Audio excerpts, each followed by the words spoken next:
Eco-degradation endangering biodiversity, food security. Ecosystem degradation through depletion of natural resources like water, air, soil and habitat is bringing about destructive effects on the environment, endangering biodiversity, wildlife and food security. With the rising population and availability of meager resources to excel in this domain, the environmental issues continued to aggravate over the years. Massive tree cutting resulting in floods, using agricultural land for housing societies and ill-planned cities and towns have further aggravated the situation. Therefore, the natural resources that provide the basis of our existence are massively under pressure as we witness the water table going down rapidly and agricultural land shrinking due to unruly construction.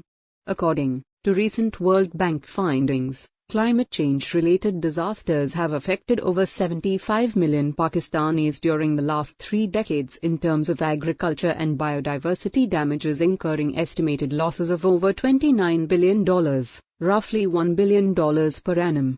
As Pakistan is a signatory to numerous international agreements and protocols, there was a dire need to focus on this area diligently. Therefore, the present government efficiently pleaded the case of developing nations at the Conference of Parties, COP27, held in Egypt this November and sailed through successfully in getting created multi-billion funds to cope with climate change challenges.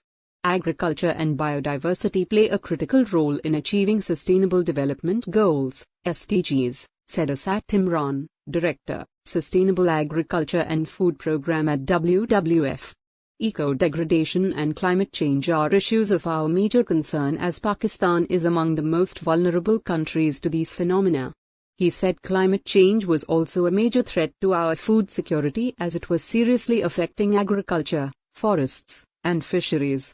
Increasing sea level is another threat that may submerge many parts of coastal areas in Sindh province, badly affecting Indus Delta and highly productive cropping areas. He said modern agriculture was characterized by input-intensive practices with enhanced usage of chemical fertilizers and pesticides. This tendency has also badly affected our land's natural fertility and contaminated groundwater. To avert these damages, Asad Imran pleaded to use organic fertilizers and develop insect-resistant seed varieties. Ecological degradation may lead us to food insecurity by reducing agricultural productivity. Likewise, biodiversity has significant value for humanity at all levels because of its role in ecosystem services. In future, it is expected to cause a major loss of some species and changes in genetic biodiversity. It is affecting our lifeline, the water resource, as we see the water table going down and reducing canal water availability for irrigation, Imran said.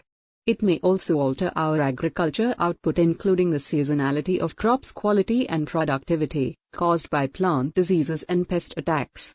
Meanwhile, the Food and Agriculture Organization, FAO, in its report on the world's biodiversity has warned all countries that all species supporting the food systems and sustaining people would not be recovered if lost once.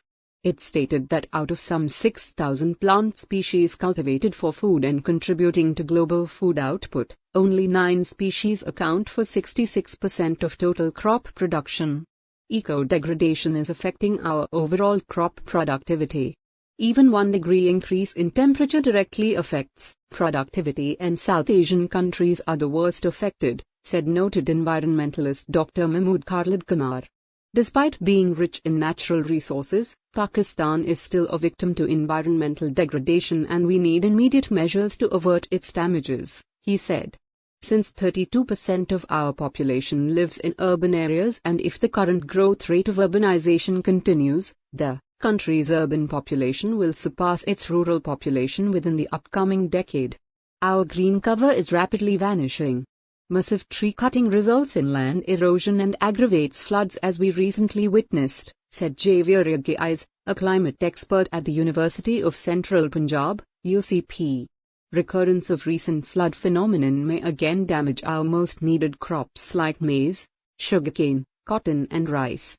This may land us in serious trouble in terms of food security, Javier said.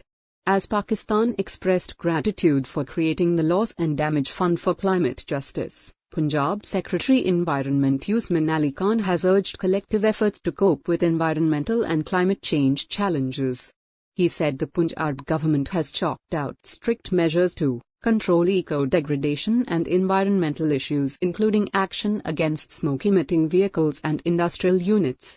Genuine industrial activities resulting in the emission of poisonous gases and effluent cannot be supported as it steadily leads to eco-degradation, he said. There is a need for advanced and pollution-free technologies to avert further eco-degradation. He said, on directions of the Punjab government, the environmental monitoring teams have been deployed at ring road localities including Sajan, Babasabu, and Thoka near big entry points for action against smoke-emitting vehicles. There is no ban on entry into the city by vehicles carrying construction goods. However, the transporters must get their vehicles cleared from the environment monitoring units as pollution-free. Quoting an example of the worst biodegradation, Khan referred to fruit trees like guava, mulberry and mango that were declining at a fast pace in the suburbs of Lahore and other big cities. Keeping in view this situation, there is a dire need for collective efforts by all stakeholders to protect biodiversity for a secure future for coming generations. For more videos, stay